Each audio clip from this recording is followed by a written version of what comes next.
गोदामाई उसळते, लाटा उंचावतात आणि मग नाशिककरांकडून पहिला प्रश्न विचारला जातो, तो म्हणजे मारुतीच्या पायाला पाणी लागलं का?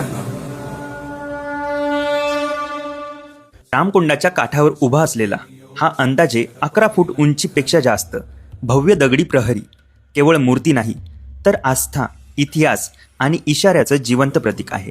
सन 1939च्या महापुराने जुनी मूर्ती भग्न झाली, पण 1942 मध्ये स्थानिकांच्या श्रद्धेतून नवी शिल्पकला जन्माला आली, अधिक भव्य आणि अधिक दिव्य.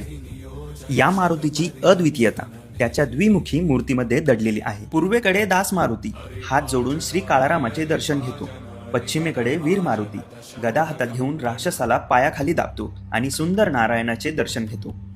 पुराच्या दिवसात नाशिककर पाण्याची पातळी याच मूर्तीवरून ठरवतात. गुडघ्यापर्यंत पाणी सावधानतेची चाहूल, छातीपर्यंत गंभीरतेचा इशारा, आणि जर मूर्ती पूर्ण बुडाली तर निसर्गाने शहराशी संवाद साधला हे निश्चित.